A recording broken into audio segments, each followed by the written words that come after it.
Good morning friends, welcome to our channel Vigyan simplified. And जैसा कि आप देख सकते हैं, आज हम आपके लिए लाए हैं सॉलिड स्टेट। तो सॉलिड स्टेट का ही हमारे पास लेक्चर नंबर 1 है, ठीक है ना। तो ये हमारे पास लेक्चर नंबर 1 है। और यदि आपको ये वीडियो अच्छा लगता है तो प्लीज़ लाइक कीजिएगा, शेयर कीजिएगा और कमेंट करना मत भूलिएगा। एंड साथ में हमारे चैनल को सब्सक्राइब नहीं किए हैं तो सब्सक्राइब जरूर कीजिए and press the bell icon, जिससे आपको समय समय पर नोटिफिकेशन मिलती रहे। तो स्टार्ट करते हैं सॉलिड स्टेट के बारे में। तो सबसे पहले आपको ये जानना होगा कि हमारे पास स्टेट्स कितने टाइप्स के पाए जाते हैं। तो जैसा कि यहाँ पे बताया गया है कि स्टेट्स आर 3 टाइप्स, ठीक है ना। स्टेट हमारे पास 3 टाइप्स के पाए जाते हैं। जो पहला होता है वो होता है सॉलिड, और दूसरा होता है वो होता है लिक्विड, एंड तीसरा होता है वो होता है गैस, ठीक है ना। अब सॉलिड के अंदर क्या होता है ये आप ध्यान रखिए कि सॉलिड के अंदर क्या होता है कि जो भी कोई भी मैटर होगा, ठीक है ना। मान के चलिए हमारे पास कोई एक सॉलिड स्टेट है, जैसे कि हमने मान लिया कोई भी हमारे पास एक मैटर हो गया, ठीक है ना। लकड़ी का जैसे कि बक्सा ले लिए या फिर आप कुछ भी ले लीजिए। तो मैंने एक टेबल ले ली, ठीक है ना, टेबल ले ली, ओके। ये हमने एक सॉलिड स्टेट ले लिया, ओके। तो अब इस टेबल के अंदर क्या होगा कि दो कंस्टिट्यूएंट पार्टिकल्स होंगे, ठीक है ना। कोई भी दो कंस्टिट्यूएंट पार्टिकल्स ले लीजिए, ओके। तो इसके अंदर कई सारे कंस्टिट्यूएंट पार्टिकल्स होते हैं, लेकिन इसके अंदर हमने दो कंस्टिट्यूएंट पार्टिकल्स ले लिए और इनके बीच में क्या है, स्ट्रॉन्ग फोर्स ऑफ अट्रैक्शन के द्वारा एक बॉन्ड का निर्माण हो रहा है, ठीक है ना। ये क्या है, यहाँ पे एक बॉन्ड है, ओके। तो यहाँ पे ये एक बॉन्ड है, ओके। तो इन दोनों कंस्टिट्यूएंट पार्टिकल्स के बीच में फोर्स ऑफ अट्रैक्शन, जो कि स्ट्रॉन्ग फोर्स ऑफ अट्रैक्शन लग रहा है, और इसके कारण एक स्ट्रॉन्ग बॉन्ड का निर्माण हो रहा है, जो कि आसानी से टूटता नहीं है, ठीक है ना। आसानी से टूटेगा थोड़ी नहीं है। तो स्ट्रॉन्ग फोर्स ऑफ अट्रैक्शन पाया जाता है, इसके कारण एक मतलब बॉन्ड बनता है जो कि स्ट्रॉन्ग होता है और ये आसानी से टूटता नहीं है। तो सॉलिड स्टेट के अंदर, सॉलिड के अंदर यही पाया जाता है। इसी कारण से जो सॉलिड्स होते हैं वो आसानी से टूटते नहीं है। परंतु यदि हम बात करें लिक्विड की, तो लिक्विड के अंदर क्या होता है कि लिक्विड के अंदर जो हमारे पास कंस्टिट्यूएंट पार्टिकल्स होते हैं वो काफ़ी दूर दूर स्थित होते हैं, ठीक है ना। सॉलिड के अंदर तो बिल्कुल पास में स्थित होते हैं। अब वो पास में बिल्कुल क्यों पाए जाते हैं, क्योंकि उसके अंदर फोर्स ऑफ अट्रैक्शन लग रहा होता है, जो कि स्ट्रॉन्ग लग रहा होता है। सॉलिड के अंदर पास में बिल्कुल जो कंस्टिट्यूएंट पार्टिकल्स हैं वो पास में क्यों पाए जाते हैं, ठीक है ना। तो पास में इसलिए पाए जाते हैं क्योंकि इसके अंदर जो फोर्स ऑफ अट्रैक्शन लग रहा होता है वो स्ट्रॉन्ग लग रहा होता है सॉलिड स्टेट के अंदर। इसी कारण से इसके अंदर जो कंस्टिट्यूएंट पार्टिकल्स होते हैं वो पास में पाए जाते हैं। परंतु लिक्विड के अंदर क्या स्ट्रॉन्ग फोर्स ऑफ अट्रैक्शन लगता है? नहीं। फोर्स ऑफ अट्रैक्शन तो लगता है परंतु स्ट्रॉन्ग नहीं लगता, ठीक है ना। वीक लगता है, सॉलिड से काफ़ी कम होता है, ठीक है ना। सॉलिड के अंदर जो फोर्स ऑफ अट्रैक्शन लग रहा था काफ़ी स्ट्रॉन्ग लग रहा था, परंतु लिक्विड के अंदर उतना स्ट्रॉन्ग फोर्स ऑफ अट्रैक्शन नहीं लगता। इसी कारण से इनके जो कंस्टिट्यूएंट पार्टिकल्स होते हैं वो काफ़ी दूर दूर स्थित होते हैं, ठीक है ना। और इनके अंदर जो बॉन्ड बनता है वो उनको आसानी से ब्रेक भी किया जा सकता है, तोड़ा भी जा सकता है। और यदि हम बात करें गैस के अंदर, तो गैस के अंदर फोर्स ऑफ अट्रैक्शन लगता ही नहीं है, ठीक है ना। इसी कारण से इनके जो कंस्टिट्यूएंट पार्टिकल्स होते हैं वो काफ़ी दूर दूर स्थित होते हैं। तो ये हमारे स्टेट्स ऑफ मैटर हो गए। तो सिंपल सी बात है कि मैटर के स्टेट्स हो गए, जो कि 3 टाइप्स के होते हैं, ठीक है ना। आते हैं नेक्स्ट स्लाइड पे। तो इस स्लाइड पे आप देख सकते हैं कि सॉलिड स्टेट के बारे में बताया गया है, ठीक है ना। अभी सॉलिड स्टेट क्या होते हैं यहाँ पे आप जानिए कि सॉलिड स्टेट क्या होते हैं। तो सिंपल सी बात है कि यहाँ पे सॉलिड की डेफिनेशन दी गई है और ये हमारे लिए बहुत ही इंपॉर्टेंट मानी जाएगी, ठीक है ना। अब यहाँ पे क्या बताया गया है कि that state of matter in which constituent particles are bonded with strong force of attraction, ठीक है ना। Bonded with strong force of attraction. Simple सी बात है कि कोई भी मैटर का वह स्टेट, ठीक है ना, कोई भी मैटर का वह स्टेट जिसके अंदर जो कंस्टिट्यूएंट पार्टिकल्स होते हैं, जो कंस्टिट्यूएंट पार्टिकल्स होंगे वो स्ट्रॉन्ग फोर्स ऑफ अट्रैक्शन के द्वारा बंधे हुए होते हैं, उसे हम क्या कहते हैं, सॉलिड स्टेट कहते हैं, ठीक है ना। तो कोई भी जो मैटर होगा उसके अंदर जो कंस्टिट्यूएंट पार्टिकल्स होंगे, जैसे कि हमने बात करी कंस्टिट्यूएंट पार्टिकल्स होंगे, वो इसके अंदर बिल्कुल पास पास में पाए जाते हैं, क्योंकि इसके बीच में जो बॉन्ड बनता है वो किसके कारण बनता है, स्ट्रॉन्ग फोर्स ऑफ अट्रैक्शन के कारण, ठीक है ना। इसके अंदर जो फोर्स ऑफ अट्रैक्शन लगता है वो स्ट्रॉन्ग लगता है, इसी कारण से ये सॉलिड स्टेट कहलाते हैं, ठीक है ना। तो ये आप ध्यान में रखिएगा, ओके। तो that state of matter in which constituent particle are bonded with strong force of attraction is called solid state, okay. अब यहाँ पे कुछ प्रॉपर्टीज के बारे में बताया गया है। तो प्रॉपर्टीज ऑफ सॉलिड स्टेट के बारे में यहाँ पे बताया गया है। Okay, properties of solid state. Okay, तो यहाँ पे फर्स्ट प्रॉपर्टी क्या दी गई है कि इनका shape, size and volume definite होता है। ठीक है ना, शेप भी डिफाइनाइट होगा, साइज भी डिफाइनाइट होगा और वॉल्यूम भी डिफाइनाइट होगा। अब ये शेप डिफाइनाइट कैसे होता है? शेप के बारे में सबसे पहले हम किसके बारे में बात कर रहे हैं? शेप के बारे में बात कर रहे हैं। शेप डिफाइनाइट कैसे होगा? क्योंकि यदि हम कोई भी एक टेबल ले लें, एक एग्जाम्पल के रूप में हम क्या ले रहे हैं? टेबल ले रहे हैं। ठीक है ना, एग्जाम्पल के रूप में हम क्या ले रहे हैं? एक टेबल ले रहे हैं। ओके, अब इस टेबल को यदि आप ब्रेक करने की कोशिश करेंगे, कोई टेबल ले लिया हमने एग्जाम्पल के रूप में,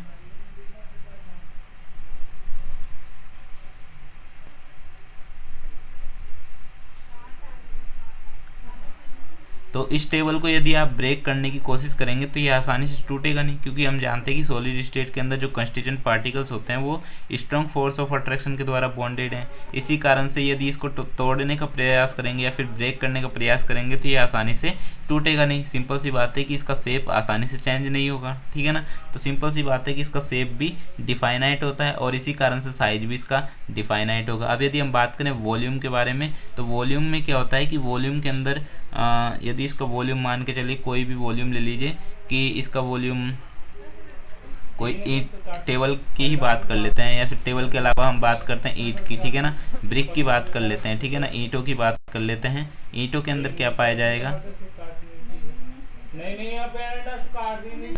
ठीक है ना, ईंटों के अंदर क्या पाया जाएगा कि ईंटों के अंदर, इनके अंदर जो, तो यहाँ हमने कोई वॉल्यूम इसका डिफाइनाइट की बात कर रहे थे कि यहाँ पे जो ब्रिक होता है, तो ब्रिक बात कर रहे थे। ठीक है ना, तो ईंट ले लिया हमने। अब जब ईंट ले लिया जाता है इसके अंदर, तो सिंपल सी बात है कि उसका वॉल्यूम डिफाइनाइट कैसे होगा? जब ईंट को किसी भी बकेट के अंदर रखा जाएगा, जैसे कि मान के इसका वॉल्यूम था, वो वॉल्यूम इसका मान के चलिए 2। ठीक है ना, 2 इसका वॉल्यूम है, मान के चलिए एक एग्जाम्पल के रूप में ले रहा हूँ मैं।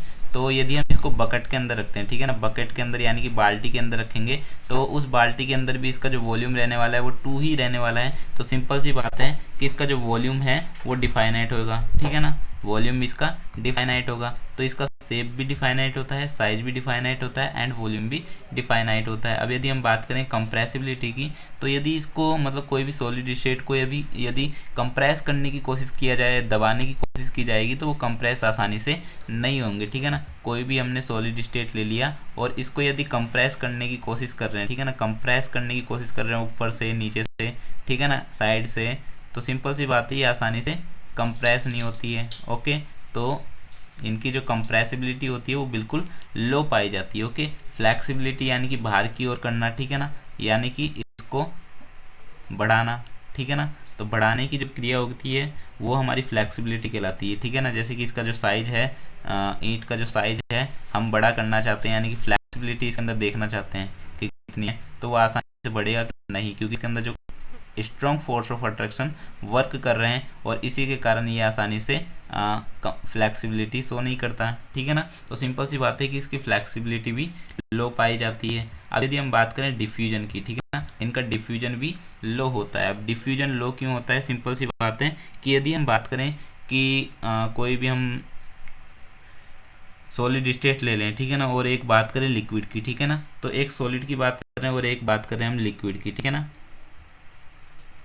तो सॉलिड और लिक्विड के अंदर क्या होता है कि लिक्विड में तो जैसे कि हमारे जो वाटर आ जाता है वो एक मतलब उसके अंदर डिफ्यूजन पाया जाता है। ठीक है ना, डिफ्यूजन पाया जाता है, क्यों पाया जाता है? क्योंकि जो वाटर होता है वो उसके अंदर जो कंस्टिट्यूएंट पार्टिकल्स होते हैं वो स्ट्रॉन्ग फोर्स ऑफ अट्रैक्शन के द्वारा बॉन्डेड नहीं होते हैं ना, इसी कारण से वो बहते हैं, आसानी से बह सकते हैं। ठीक है ना, परंतु यदि हम बात करें सॉलिड स्टेट की, तो सॉलिड कोई भी सॉलिड ले लीजिए, मेज ले लीजिए, चेयर ले लीजिए, कोई भी सॉलिड ले सकते हैं आप, तो सॉलिड की आसानी से बहेंगे नहीं, बहते ही नहीं है। सिंपल सी बात है, उनके अंदर बहाव पाया नहीं जाता है, डिफ्यूजन नहीं पाया जाता है, तो सिंपल सी बात है कि इनका जो डिफ्यूजन होता है वो भी लो होता है। बात करते हैं मेल्टिंग और बॉइलिंग पॉइंट की, ठीक है ना, तो इनका जो मेल्टिंग या बॉइलिंग पॉइंट होता है वो हाई क्यों होता है? तो सिंपल सी बात है कि यदि हम कोई भी बात करें सॉलिड की, तो इस सॉलिड के नीचे यदि हम फायर लगाएंगे, ठीक है ना, फायर लगाएंगे, तो जब भी ये आसानी से क्या मतलब सिंपल सी बात है कि आसानी से ये लिक्विड फेज के अंदर चली जाएगी क्या? लिक्विड फेज के अंदर चली जाएगी क्या? ये क्वेश्चन है आपसे। तो मेरे ख्याल से आप सभी ने जवाब दे दिया होगा कि ये लिक्विड फेज के अंदर नहीं जाएगी। क्यों नहीं जाएगी? आसानी से नहीं जाएगी, हालांकि जा तो सकती है लेकिन आसानी से नहीं जाएगी, ठीक है ना। क्यों नहीं जाती? क्योंकि इसके अंदर स्ट्रॉन्ग फोर्स ऑफ अट्रैक्शन लगे रहते हैं, ठीक है ना। अब जैसे कि हमने बात कर ली थी शुरुआत में कि स्ट्रॉन्ग फोर्स ऑफ अट्रैक्शन पाया जाता है, और जब स्ट्रॉन्ग फोर्स ऑफ अट्रैक्शन पाया जाता है, सिंपल सी बात है कि ये आसानी से लिक्विड फेज में नहीं जाएगी, क्योंकि इसके अंदर जब स्ट्रॉन्ग फोर्स ऑफ अट्रैक्शन पाया जा रहा है तो उसके अंदर बॉन्ड का निर्माण हो रहा है, और इस बॉन्ड को ब्रेक करने के लिए आज ज़्यादा एनर्जी की आवश्यकता होगी। तो ज़्यादा एनर्जी देंगे जब ये लिक्विड फेज के अंदर या फिर गैसियस फेज के अंदर जाएगी, यानी कि इसका मेल्टिंग और बॉइलिंग पॉइंट भी हाई होता है। तो सिंपल सी बात है ये, ठीक है ना। ये आप जूनियर क्लासेस के अंदर ही पढ़ लिए होंगे। 6 पॉइंट में क्या बताया गया कि इसका जो conductors of electricity and heat होते हैं, सिंपल सी बात है कि इलेक्ट्रिसिटी एंड हीट के प्रति कंडक्टर्स की तरह व्यवहार करते हैं। तो सिंपल सी बात है कि ये हमारी इसकी कुछ प्रॉपर्टीज हो जाती है, ठीक है ना।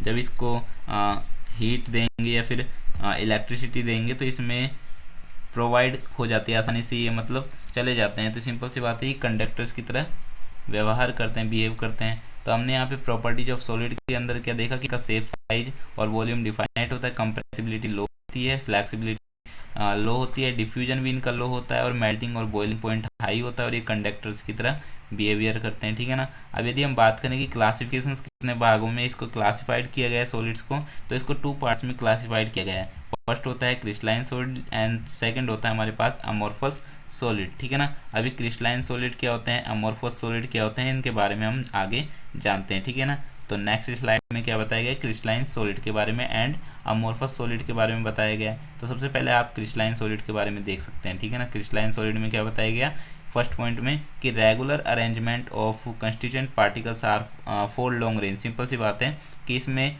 रेगुलर अरेंजमेंट पाई जाती है, लॉन्ग रेंज के लिए रेगुलर अरेंजमेंट पाई जाती है, यानी कि कोई कण होगा, ठीक है ना। तो ये कण बना रहा हूँ मैं, ओके। कोई भी कंस्टिट्यूएंट पार्टिकल्स ले लीजिए, तो इसमें सेम टू सेम अवस्था के अंदर पाई जाएगी, यानी कि इसमें रेगुलर अरेंजमेंट पाई जाती है, ठीक है ना। लॉन्ग रेंज तक रेगुलर अरेंजमेंट पाई जाती है, और जब उल्टे सीधे बिखरे हुए रहते हैं, इधर कभी इधर बिखरे हुए रहेंगे, या फिर कभी इधर बिखरे हुए रहेंगे, या इधर बिखरे हुए होंगे, यानी कि सिंपल सी बात है कंस्टिट्यूएंट पार्टिकल्स एक लॉन्ग मतलब एक अवस्था के अंदर, सिंपल सी बात है कि एक लाइन के अंदर बिखरे हुए नहीं है, वो इधर उधर फैले हुए हैं, ठीक है ना।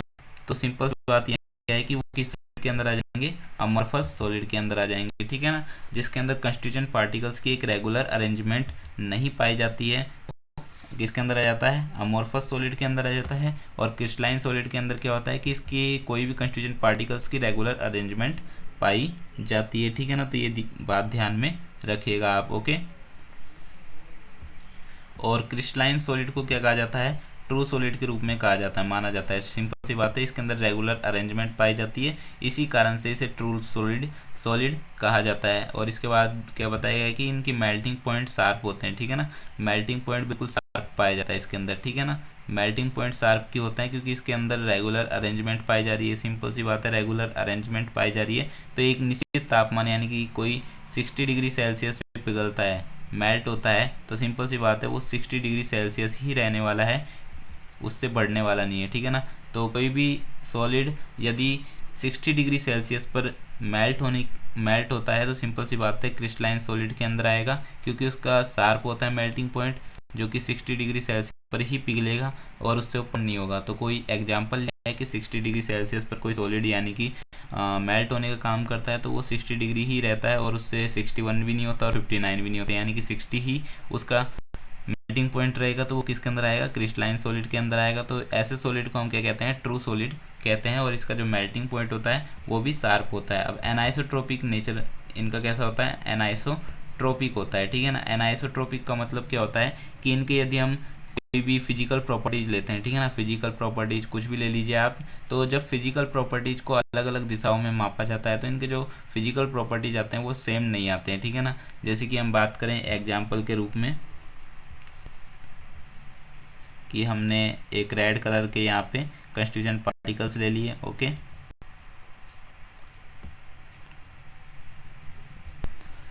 तो यहाँ पे हमने इस प्रकार का स्ट्रक्चर बना लिया, ठीक है ना।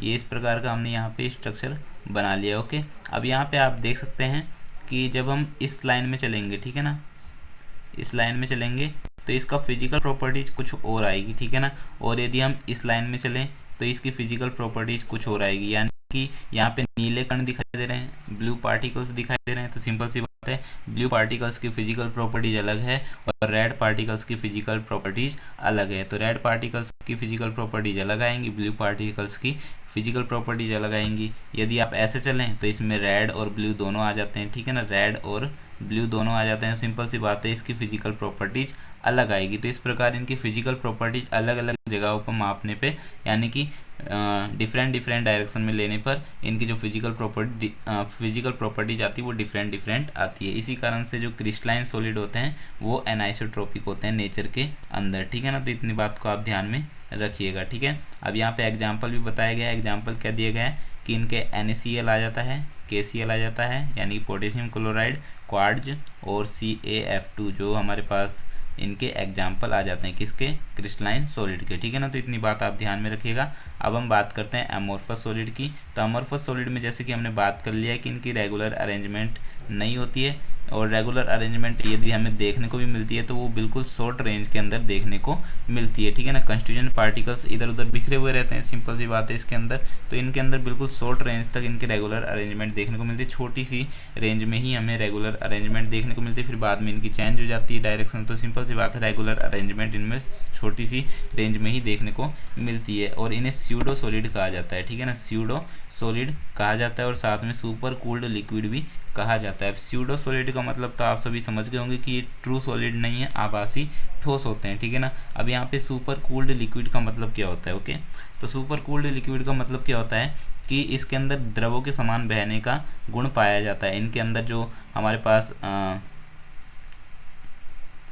पास जो एमोर्फस सॉलिड होते हैं उनके अंदर द्रवों के समान बहने का गुण पाया जाता है, ठीक है ना। यदि हम कोई पुराने गिलास को ले लें या फिर पुरानी खिड़कियों को ले लें, तो काफ़ी साल पुरानी खिड़कियों को या फिर पुराने गिलास को देखें तो वो नीचे की साइड से तो क्या हो जाता है, मोटा हो जाता है, ठीक है ना। नीचे की साइड से वो मोटा हो जाएगा और ऊपर की साइड से पतला हो जाता है, ठीक है ना, पतला हो जाता है। तो सिंपल सी बात है कि वो ऐसा क्यों होता है, उसके अंदर ऐसा क्यों होता है, ठीक है ना। ऐसा इसलिए होता है क्योंकि उनके अंदर सुपर कूल्ड लिक्विड का नेचर पाया जा रहा है, यानी कि द्रवों के समान बहने का गुण पाया जाता है। यानी कि लिक्विड जैसे बहते हैं, डिफ्यूजन करते हैं, वैसे इनके अंदर गुण पाया जाता है, प्रॉपर्टीज पाई जाती है। जैसे ही हम बात करते हैं पुराने विंडो की, ओल्ड विंडो की, काफ़ी साल पुराने विंडो की, तो सिंपल सी बात है उसके अंदर जो ग्लास होते हैं वो नीचे की साइड बहते हैं, ठीक है ना, डिफ्यूजन करते हैं, और उसके अंदर जो नीचे का ग्लास हो जाता है वो मोटा हो जाता है, ठीक है ना, कांच जो मोटा हो जाता है और ऊपर से वो पतला हो जाता है। तो सिंपल सी बात है इनके अंदर द्रवों के समान बहने की गुण पाए जाते हैं, प्रॉपर्टीज पाई जाती हैं लिक्विड की तरह डिफ्यूजन करने की। सिंपल सी बात है इसी कारण से ये सुपर कूल्ड लिक्विड कहलाते हैं। और ये स्यूडो सॉलिड तो सिंपल सी बात है ये बिल्कुल मतलब इन इधर उधर बिखरे रहते हैं इनके कंस्टिट्यूएंट पार्टिकल्स, इसी कारण से ये स्यूडो सॉलिड कहलाते हैं। अब इनके melting point, range of temperature, यानी कि अलग अलग टेम्परेचर पर पिघलते हैं ये, ठीक है ना। सिंपल सी बात है यदि हम कोई भी एक सॉलिड ले लें जो कि अमोर्फस सॉलिड होगा, ठीक है ना, अमोर्फस सॉलिड होगा, तो यदि उसको फायर दें तो उसका जो रेंज एक टाइम तो 60 डिग्री सेल्सियस भी रह सकता है और कभी 70 भी उसका हो सकता है, यानी कि, और फिर उसके बाद 80 भी जा सकता है, ठीक है ना, 80 पर भी जा सकता है। यानी कि अलग अलग रेंज पर इनका टेम्परेचर होता है। सिंपल सी बात है इनका जो टेम्परेचर होता है वो फिक्स नहीं होता है, इसी कारण से इनका जो मेल्टिंग पॉइंट होता है वो फिक्स नहीं होगा, ठीक है ना। तो मेल्टिंग पॉइंट इनका रेंज ऑफ टेम्परेचर पर चेंज होता रहता है, ओके। और ये आइसोट्रोपिक होते हैं नेचर के अंदर। अब आइसोट्रोपिक का मतलब क्या हुआ कि इनकी यदि हम फिजिकल प्रॉपर्टीज मापें, ठीक है ना, फिजिकल प्रॉपर्टीज देखें डिफरेंट डायरेक्शन के अंदर, तो सेम आते हैं। अब सेम क्यों आते हैं, तो सिंपल सी बात है इसको भी मैं समझाने का प्रयास करता हूँ, कोशिश करता हूँ आपको, ठीक है। तो इनके जो फिजिकल प्रॉपर्टीज सेम इसीलिए आते हैं क्योंकि इसके अंदर यदि हम इनकी फिजिकल प्रॉपर्टीज देखते हैं, ठीक है ना, यदि हम इनकी फिजिकल प्रॉपर्टीज देखें तो शुरू में रेड आता है, ये इधर उधर से जाके वापस रेड में ही चेंज हो जाता है। यदि ब्लू की देखें तो शुरू में हमारा ब्लू आ रहा है, फिर रेड, फिर ब्लू, फिर रेड, और फिर वापस ब्लू के अंदर ऐसे चेंज हो जाता है, ठीक है ना। यानी कि लास्ट में जो हम पार्टिकल्स ले रहे हैं शुरू के अंदर जो ब्लू पार्टिकल्स ले रहे हैं लास्ट में भी वो कहाँ से निकलता है, ब्लू पार्टिकल से ही निकलेगा। अगर शुरू में रेड पार्टिकल्स ले रहे हैं तो वो रेड पार्टिकल से निकलेगा। तो सिंपल सी बात है, यदि हम फिजिकल प्रॉपर्टीज लें इनकी डिफरेंट डायरेक्शन के अंदर तो इनके सेम आती है फिजिकल प्रॉपर्टीज। इसी कारण से ये आइसोट्रोपिक होते हैं नेचर के अंदर, ठीक है ना। और क्रिस्टलाइन सॉलिड हमारे एनाइसोट्रोपिक होते हैं, ठीक है ना। क्रिस्टलाइन सॉलिड तो एनाइसोट्रोपिक होंगे और अमोर्फस सॉलिड हमारे पास आइसोट्रोपिक नेचर के अंदर होंगे। इनका एग्जाम्पल भी यहाँ पे बताया गया है, रबड़, प्लास्टिक और ग्लास भी आप ले सकते हैं। तो ये हमारे किसके अंदर आ जाते हैं, अमोर्फस सॉलिड के अंदर आ जाते हैं, ठीक है। तो आज के लिए बस इतना ही। यदि आपको ये वीडियो अच्छा लगा हो तो प्लीज़ हमारे चैनल को सब्सक्राइब कीजिए और लाइक कीजिए वीडियो को, एंड साथ में प्रेस द बेल आइकन जिससे आपको समय समय पर नोटिफिकेशन मिलता रहे। तो मिलते हैं आपसे नेक्स्ट वीडियो के दौरान, तब तक के लिए थैंक्स।